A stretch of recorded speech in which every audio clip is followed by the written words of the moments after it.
special welcome to our senior kindergarten class, and they are going to be led in by the class of 2013.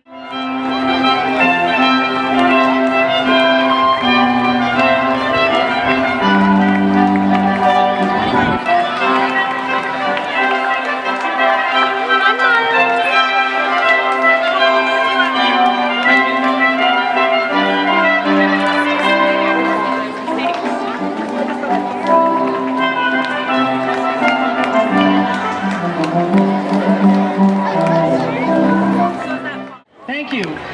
My name is Mike Roth. I'm president of the Board of Trustees, and as such, it is my privilege on behalf of the board to welcome our returning students and their families.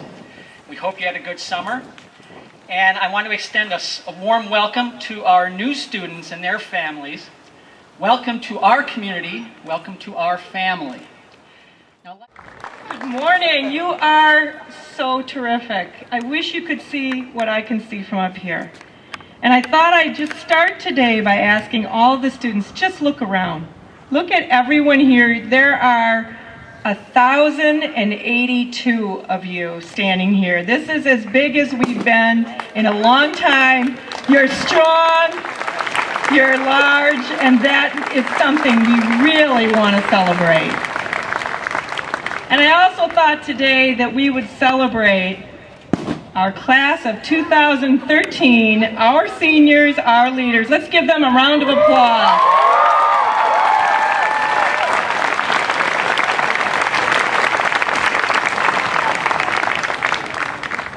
But as Mr. Roth said, perhaps most importantly today, we call to attention the fact that we do, in fact, as a community, live by a set of guidelines. These are very, very important guidelines, and we call them our common trust. It is so very important that we start this year, every year, with a reminder that we literally live by our common trust. And in a few minutes, you're going to hear from the class of 2013 prefects, and they will be sharing with you personal stories about the tenet of the common trust that we are emphasizing this year. And that is the one that Mr. Roth mentioned of the idea of being fair. Fairness. I think it's the most difficult one of our tenets. It's hard to understand. Too often, we only think about what is fair to ourselves. We walk around and wonder whether the world, as Mr. Roth mentioned, is being fair to us.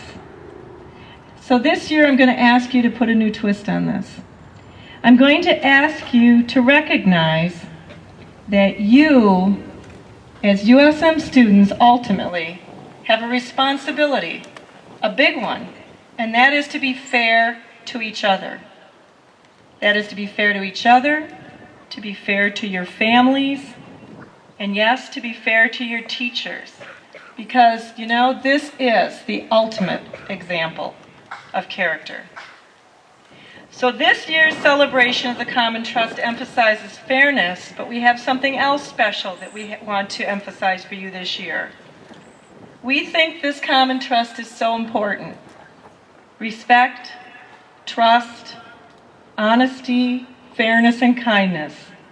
And there are other people in our community that supported us in thinking this was so important. And I want to recognize the Charles Wright family, Charles Wright Sr., his sons, Charles Jr. and Andy, who are here with us today to celebrate a gift that they are presenting to our school. This is a gift that was specially selected because it is so important and because the Common Trust is a permanent part of the University School of Milwaukee. Mr. Bach is standing over by our gift. If you can just turn where you are, he is going to unveil the gift to us from the Wright family. Mr. Bach, do you want to pull that tarp?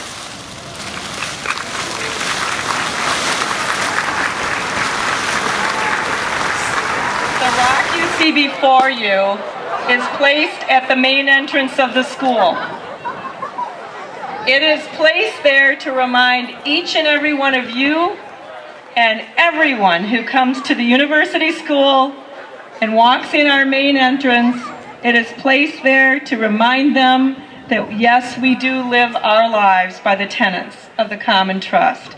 I thank the Wright family for your generous donation, and I hope that each and every one of you take a good look at that rock and remember how permanent this is for University School.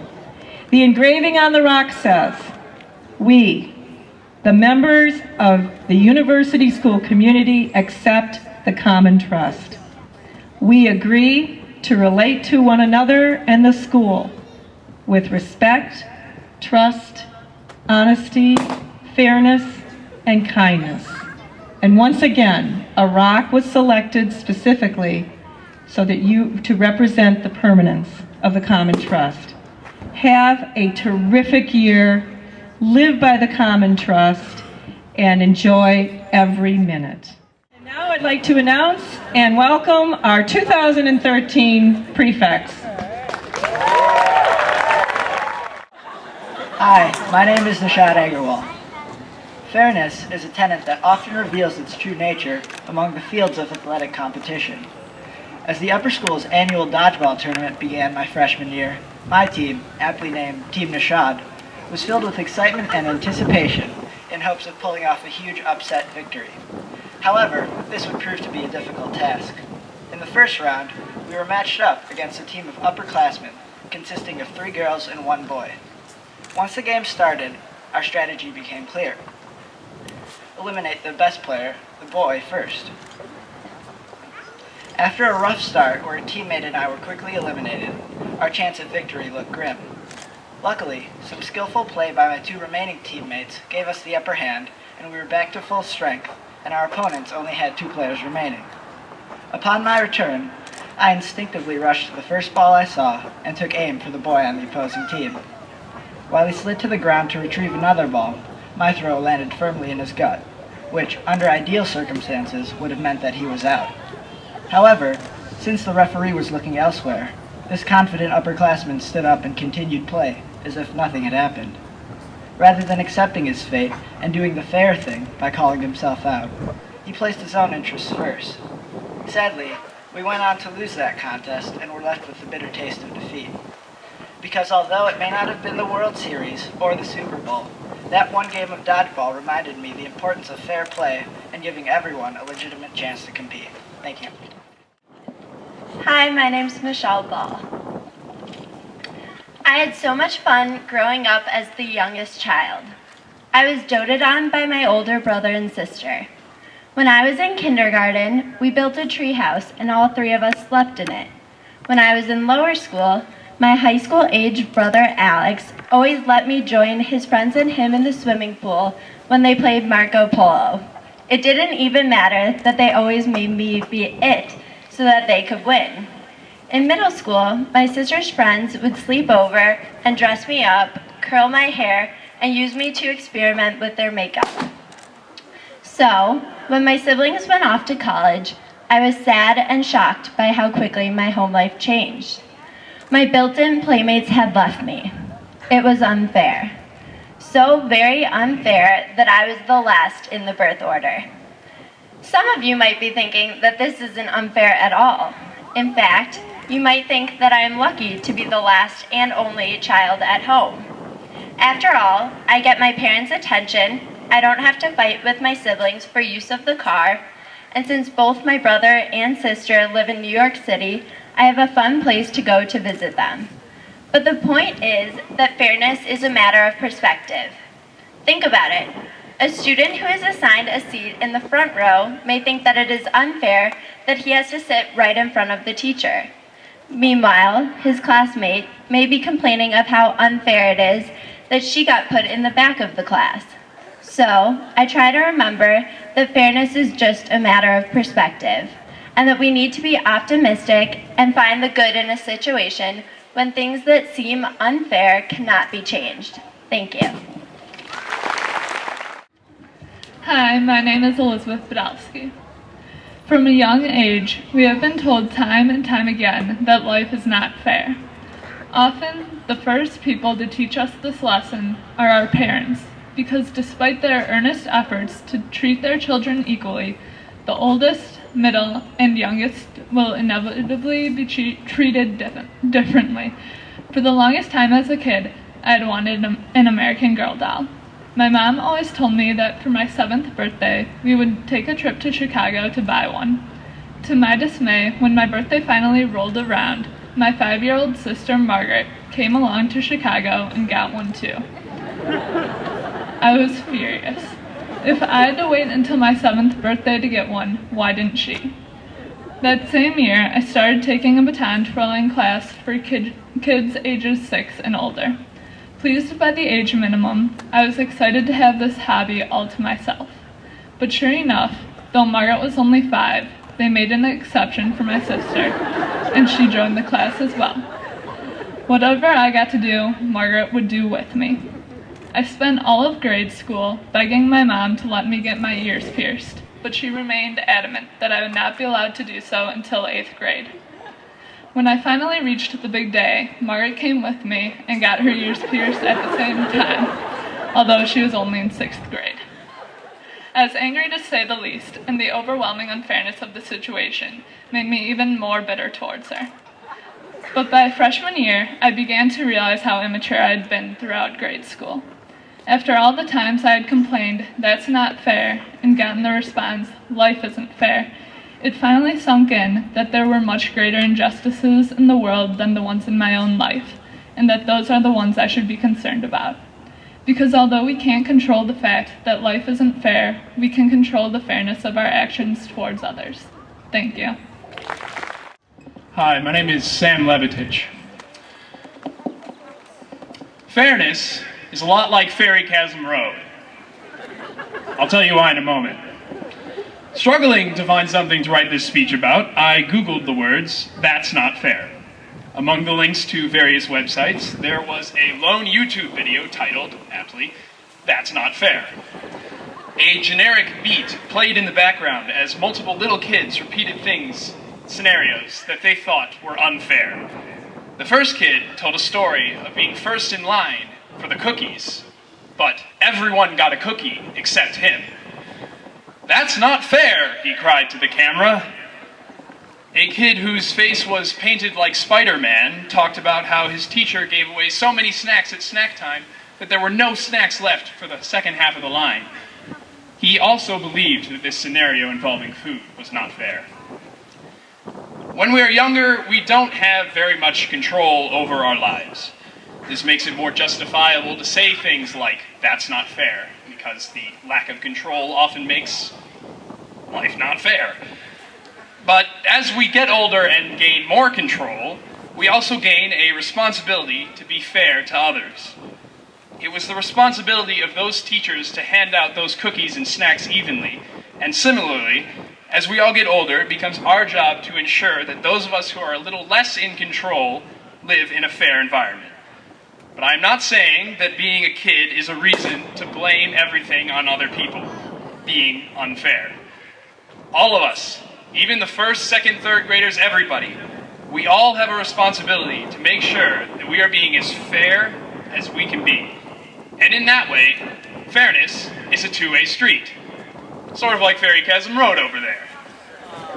Ha ha ha. It is our job, especially considering how privileged we all are to be here today, to hand out the proverbial cookies of life as evenly as possible. Thank you. Hi everyone, my name's Rathan Pillai. The first time I traveled to India, I was ecstatic. I was 7 years old and my family and I were going to Mumbai to visit my grandparents. I had never traveled anywhere as far as India and immediately felt myself immersed in an entirely new world the moment we got off the plane.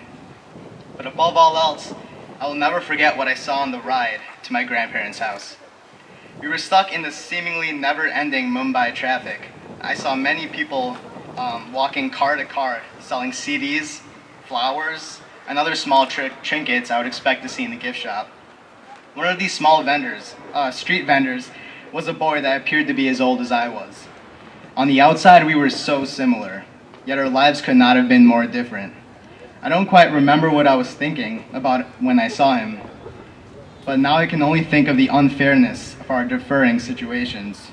I was sitting in the back seat of a luxurious car, protected from the heat by the cool air conditioning, and on my way to see my grandparents, while he was trying to sell trinkets on the street among thousands of cars whose drivers refused to roll down the window. Although I cannot change anything about that boy's life to even out our circumstances, I have learned from that experience that life creates various situations that may seem unfair to us. However, rather than feeling pity or remorse, we need to make the most of our circumstances. Fairness is a complexity of life that, while not always present, can always be achieved through dedicated work, something that I hope we can achieve during this school year. Thanks. Hi, my name is Sarah Severson. Being a redhead has always been interesting.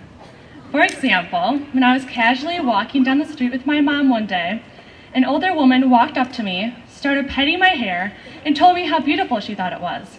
It's the thought that counts. Also, when I was little, I would often run away from my family while in public places, but it was always easy for them to spot me because of my bright orange hair. I have gotten used to these quirks and have actually enjoyed some of it, because who wouldn't love to be spontaneously complimented? But I haven't always appreciated my unique hair color. I was in lower school when I realized that I was different from the rest of the kids. I didn't think that it was fair that I had a hair color that only a few people in the whole school had. I wanted to be like everyone else because I felt as though I didn't fit in. It wasn't until I had a chat with my mom that I finally realized that it's a good thing to be different. She told me that it's okay to have something unique about myself because that is what makes me, me. If I didn't have red hair, I wouldn't be who I am today. I know that sometimes there's something that doesn't seem fair or that you don't like, but you have to look at the big picture and understand that even though it is unfair at the moment, you will learn to appreciate it later on.